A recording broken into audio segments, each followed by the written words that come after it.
Hey guys, it's your Peacekeeper. Welcome back to the Gaming Lounge. It's time for the next video in our How to Play series on the French Battleship line. This is the Tier 5 Bretagne and the Bretagne class of battleships. They were a class of 3 battleships built by the French Navy between 1912 and 1916. The 3 ships of the class are Bretagne, Provence, and Lorraine. A 4th ship was ordered by the Greek Navy, but due to the outbreak of World War I, it was cancelled. The Bretagne class was based upon the preceding Courbet class, but featured an improved main armament of 13.4-inch guns instead of the 12-inch guns of the Courbet class. The ships were even laid down on the same hull because French shipyards were unable to build larger ships without building newer shipyards. Of course, the biggest design change for this ship over the Courbet class was the gun arrangement. The preceding Courbet class had 2 wing turrets here along the center of the ship. We can see that here on screen now. You can see we got 1 wing turret there, and we got one over here. Bretagne would ditch this due to weight limitations. They didn't want to increase the draft of the ship to support the heavier 13.4-inch gun mounts, and so as a result they opted instead for just a single centerline turret, making this a 2-1-2 configuration as opposed to the 2 wing turrets and 2 at the ends. These ships began life as coal-fired ships, employing steam turbines in a direct drive configuration, with each turbine powering an individual screw. They'd later be converted to oil-fired in the interwar period between World War I and World War II to improve their fuel economy and power output to handle the other additional upgrades that they received. In terms of service history, Bretagne and Lorraine were assigned to the 1st Division of the 1st Battle Squadron, while Provence served as the fleet flagship for the entire fleet during the First World War. They were deployed to the Adriatic Sea to keep the Austro-Hungarian fleet at bay and to prevent their sortie from port. Provence was also utilized to intimidate the Greek government, who was in favor of the German side during World War I. In 1936, the 3 ships patrolled off of Spain during the Spanish Civil War in non-intervention patrols. And at the outbreak of World War II, Bretagne and Provence were based in Toulon, with Lorraine in the Atlantic.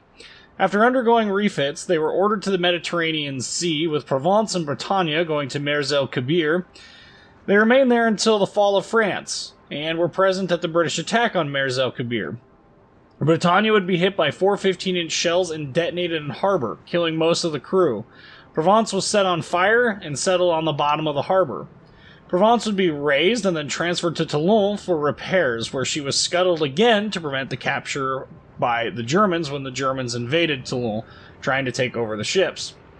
Lorraine was disarmed in Alexandria and served as a training ship until the end of the war, when she underwent a refit to participate in Operation Dragoon, which is the invasion of southern France. Lorraine would go on to serve as a training ship in Toulon and would be sold for scrap in 1953.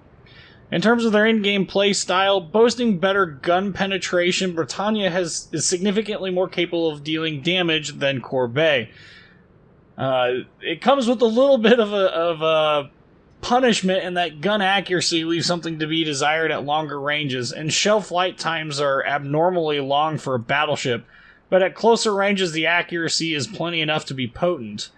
The secondaries have a little bit of extra range, which makes them somewhat more useful than Courbet. In fact, you can actually spec this ship out for a full-on secondary build and get some okay results with it. The range of the secondaries is with flag and without advanced firing training on the captain or manual secondary is 5.7 kilometers. So with advanced firing training, that is going to get even higher yet.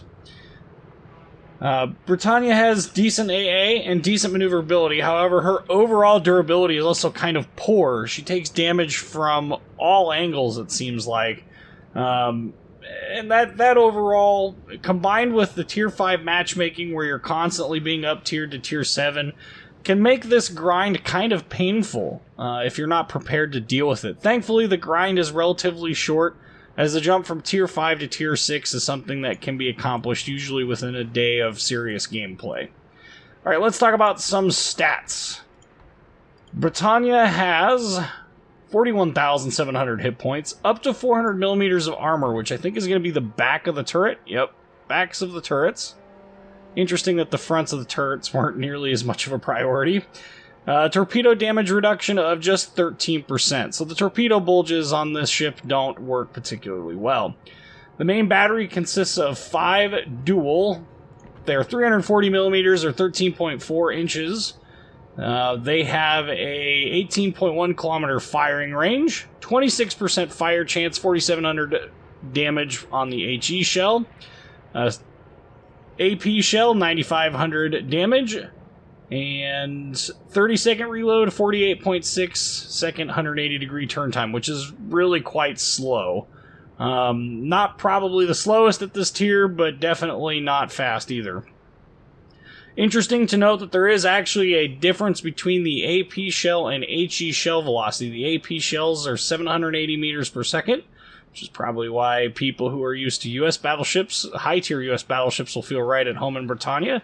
The HE shell velocity is 921 meters per second, which is just absolutely blitzing. So I guess if you're struggling to get hits with this ship, the HE shell is probably going to be a little bit easier to get hits with. Just don't expect high damage output.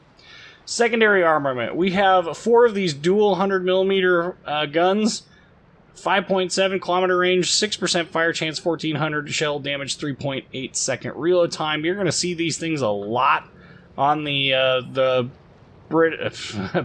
French battleships. Also, we have 22 of these 139mm guns with a 9.5 second reload time. They do shoot HE, 2,000 damage, 8% fire chance. Overall, not very accurate. Even with a pseudo secondary build on this captain, not the most accurate secondaries, but 5.7k with nothing more than the upgrade module. If you really wanted to put a high point captain on this ship, you could probably push that out to into the 6s for sure. And it would be all right. I'm not going to say it's going to do a lot of damage, but at least it's all HE. AA defense, 8 dual 25mm guns. There they are. Also have 8 single 40mm Bofors, interestingly enough. And the 4 dual 100mm again. AA range starts out at 5 kilometers, steps down to 3.5, and then to 3.1. So with a full AA spec, again, going back to the idea of a high-tier captain on this, you can get a pretty healthy AA range out of it. And like I said, AA on this ship is actually pretty decent. In terms of maneuverability, 21 knot speed without the speed flag, 580 meter turning circle radius, which is actually pretty good, and a 12.5 second rudder shift time, which also isn't bad.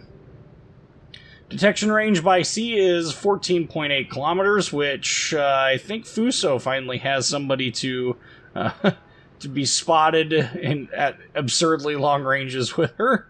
Granted, Fuso's a tier higher, but detection range by air of 9.2 kilometers. Alright, let's talk about some upgrades. I currently have on here Auxiliary Armaments Mod 1, and that actually seems to work out just fine for this. 100% increase or doubling of the hit point pool of your secondaries and the AA gun mounts.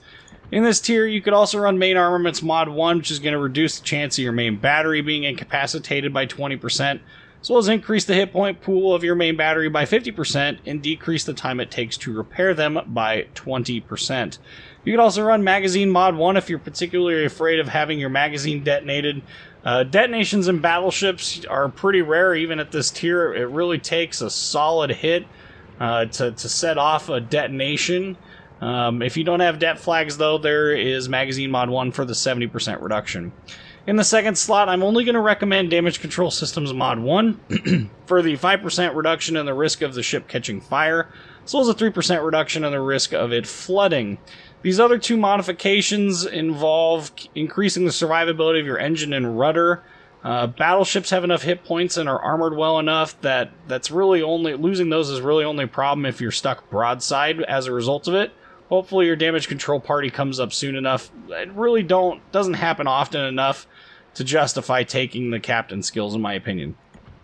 In the third slot, you can see I'm running Secondary Battery Mod 2 for the 20% increase in the secondary battery firing range, as well as a 20% reduction in the dispersion of the secondary battery. You can also run Aiming Systems Mod 1 for the 7% reduction in the dispersion of your main shells. So it does also increase the secondary battery firing range and decreases the dispersion of the secondary battery by 5%. So this is a small upgrade to your secondaries, but what comes with a 7% reduction in the dispersion of your main battery, which is a good thing. You could also run AA Guns Mod 2 since carriers are quite frequent. This will definitely boost your AA gun range by 20%. Like I said, a full AA build on this ship is quite healthy in terms of overall anti-aircraft damage per second, so you could also run that. Main battery mod 2, decreasing your reload to gain a little bit of extra traverse speed, in my opinion, doesn't really pay out. Yes, the turrets turn plenty slow, but with proper planning and proper ship placement, you shouldn't have to traverse the turrets too frequently. So I personally don't recommend main battery mod 2.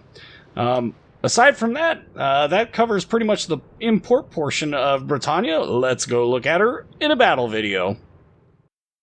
Alright, so Bretagne, as far as tier 5 battleships goes, is, I would say, about middle of the road. I think she's better than the New York is, better than, in my opinion, the Texas is, with the exception of the obvious differences in AA.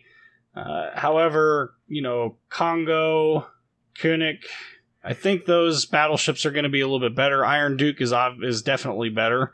A little bit more well-rounded, I guess, is a better way to put it. Bretagne, the ship really does benefit from being closer to targets as opposed to further away. She's definitely not a sniping battleship. So my recommendation is, even though you have 18.1 kilometers of range, would be to get closer to the enemy and do your best to angle and bait shots into the main armor belt. Of course, there is an extra added problem with that. That's that the ship does take damage while angled. It's hard to keep the ship angled at the correct angle to bounce significant number of shells due to the way the casemates for the secondary battles, the secondary guns, are laid out. There's too many flat spots there that face incoming fire while angled. It's just very easy to do quite a lot of damage to this ship. So the map is Archipelago, Archipelago.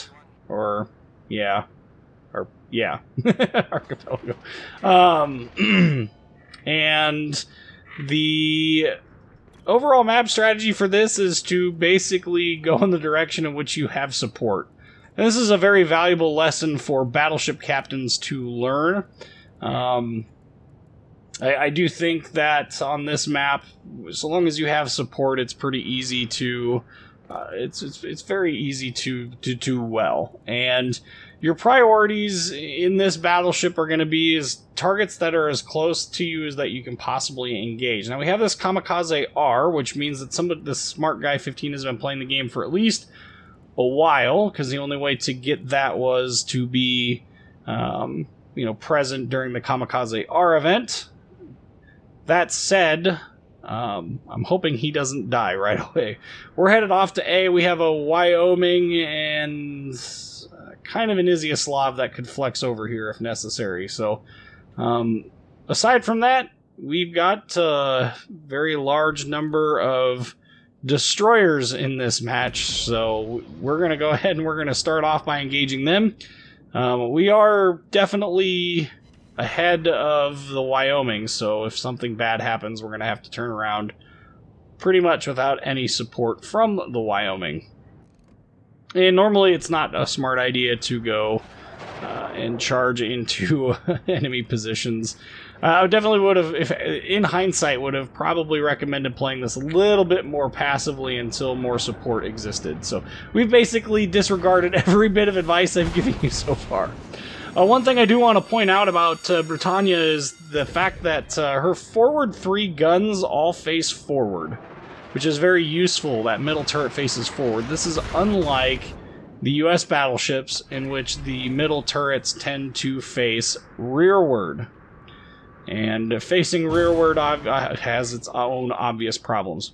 So we're going to get to see a little bit of secondary action here from Bretagne's secondaries. There are a lot of them, however, even still not the most accurate things in the world. Down goes the Clemson to a kamikaze R torpedo. Whoa, a little bit of a game glitch there. One of the many glitches that this game has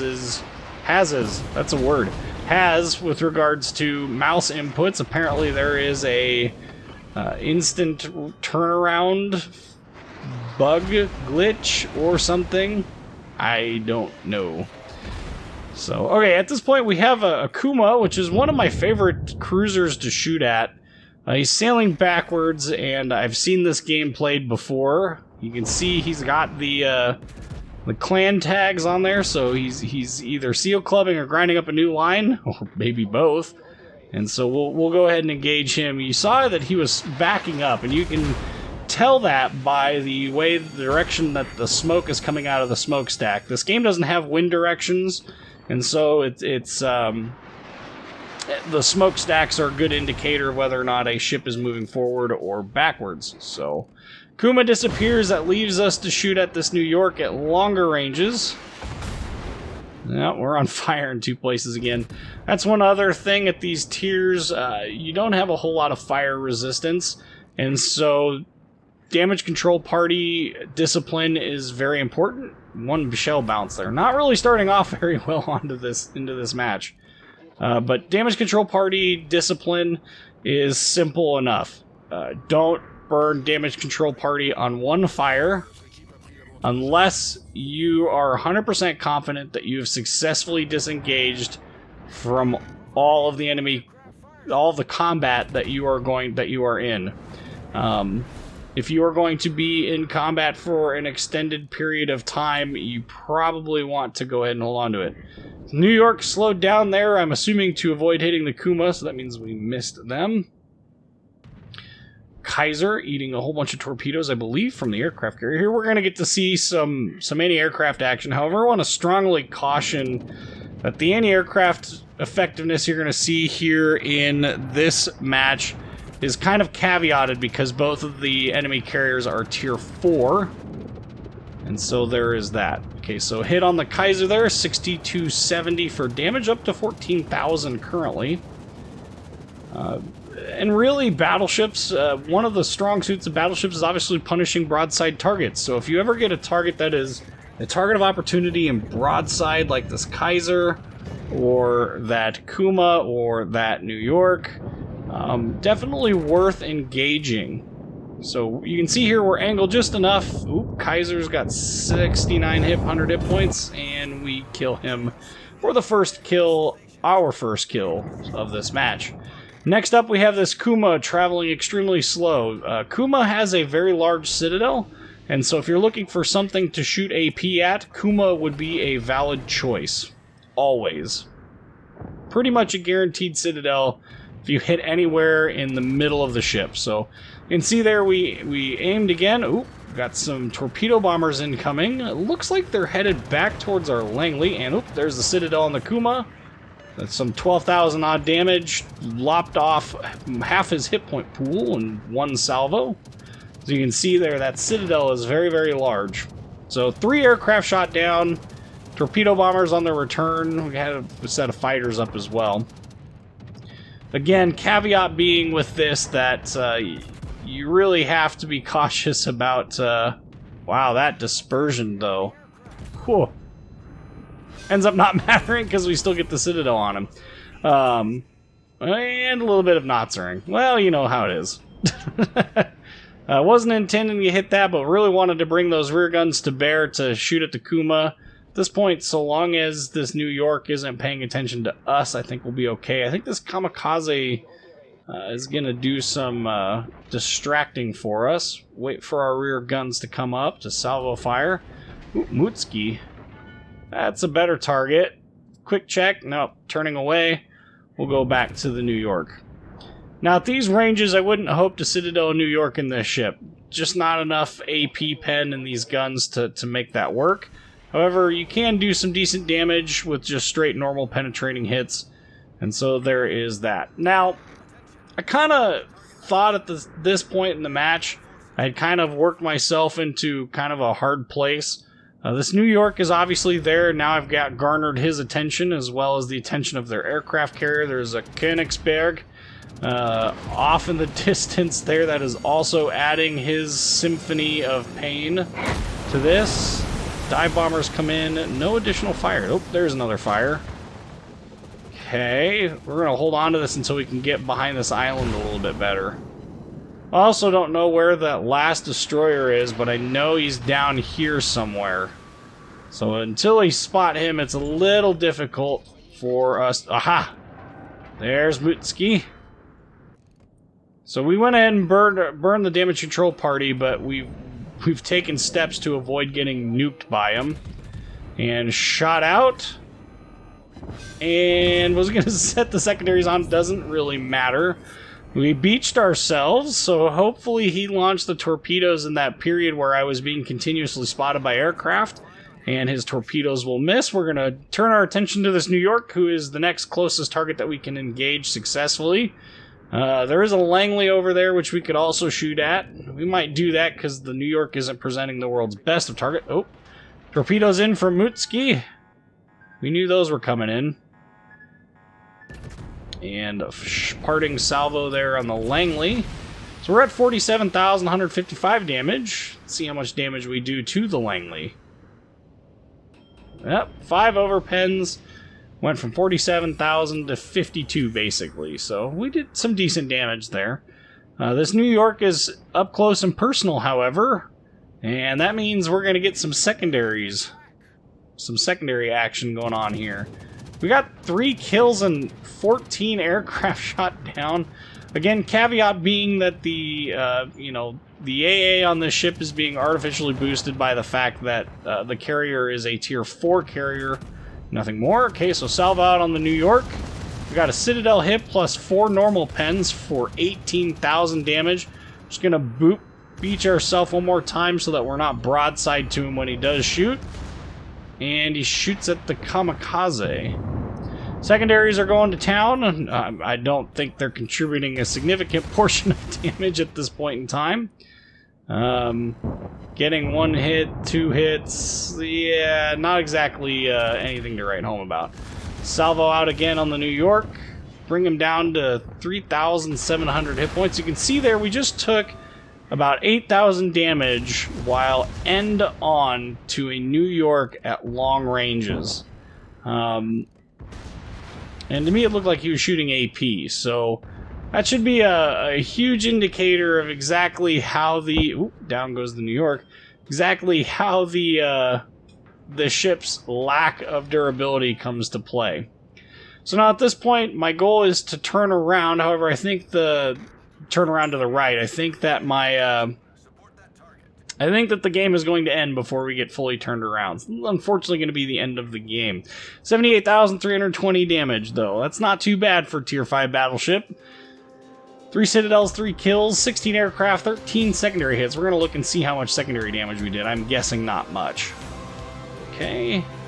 So there is the end screen, and the team score, 1,320 base XP. I'm guessing the large part of that is from the aircraft. 3,770 damage with just the secondary hits alone. Alright, so Bretagne overall, the ship is fun to play. However, the grind through the constant Tier 7 fights is a bit of a pain. So that's something to keep in mind when you grind through it. Anyway, I hope you guys enjoyed this video. I hope to see you guys at the next episode. I'm your Peacekeeper. Like, comment, subscribe, and thank you for watching.